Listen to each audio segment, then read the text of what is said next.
What if Goku, our favorite Saiyan powerhouse, had not one, but two legendary masters guiding his path? Imagine a world where, alongside the wise and quirky Master Roshi, the equally eccentric and powerful Toad Sage Jiraiya also took Goku under his wing.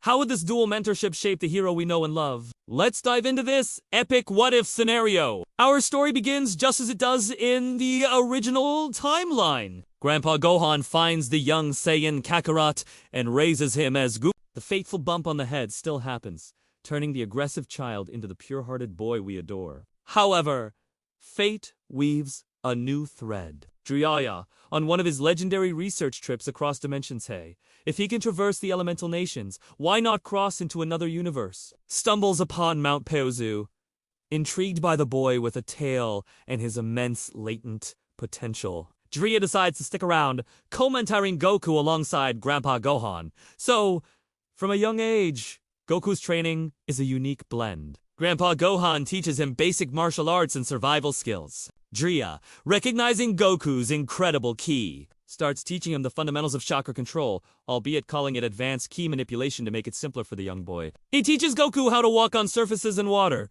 skills that Goku masters with astonishing speed. This early training makes Goku far more versatile and strategic than his original counterpart. When Grandpa Gohan passes away, Jiraiya becomes Goku's primary guardian. He continues his training, but also imparts his own unique life lessons. Goku learns about the world, about gathering information, and perhaps a little too much about Jiraiya's research. This makes for a slightly more world-savvy, though still endearingly naive Goku.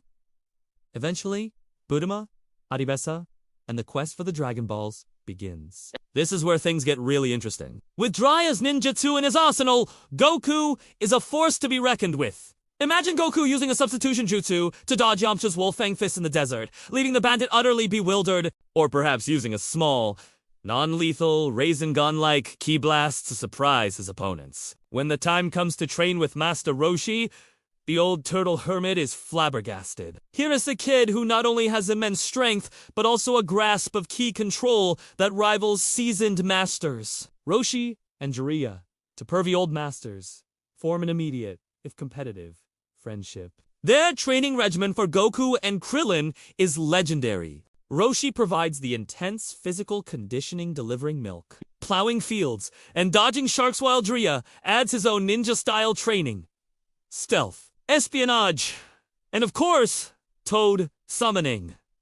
Yes, you heard that right. Jiraiya, seeing Goku's affinity for animals and his pure heart, decides he's the perfect candidate to sign the Toad summoning contract. Goku, ever the adventurer, eagerly agrees. His first summoning is, of course, a tiny tadpole, much to his and Krillin's amusement. But with his massive ki reserves, it's not long before he can summon Gamakichi and eventually, even the great Gama. Now, let's fast forward to the 21st World Martial Arts Tournament.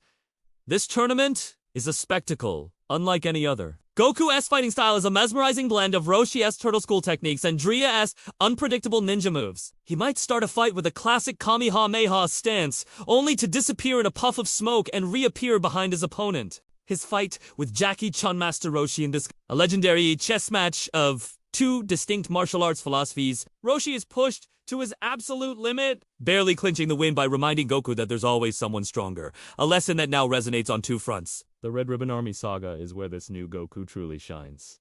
He's not just a powerhouse. He's a one-man army and a spy. He infiltrates bases using stealth techniques taught by Jiraiya, gathers intel, and then unleashes his full power. Muscle Tower is cleared with brutal efficiency. General Blue's psychic powers are countered by Goku's unpredictable movements and substitution G. And when facing Mercenary Tao, Goku has more than just the Korin Tower training. He has the strategic mind of a ninja. The fight is still tough, but Goku's enhanced arsenal gives him a decisive edge, ending the threat of the Red Ribbon Army even faster. Next up, the 22nd World Martial Arts Tournament. The clash between the Crane and Turtle schools is intensified. Tien Shin Han is a formidable opponent, but he's unprepared for a fighter who can summon a giant battle toad.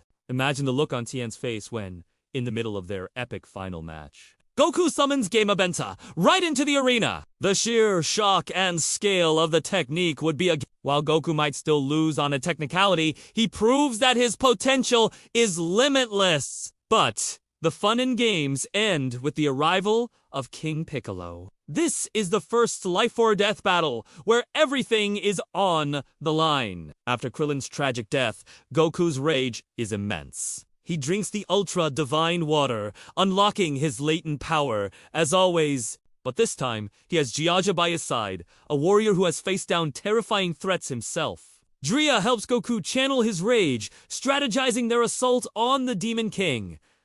The final battle is Owen's. Goku, empowered and focused, combines his raw strength with ninja tactics. He might use a massive Udama Rasengan-style ki blast, powered by his Saiyan strength, to finally pierce through Piccolo's defenses, saving the world in a spectacular fashion.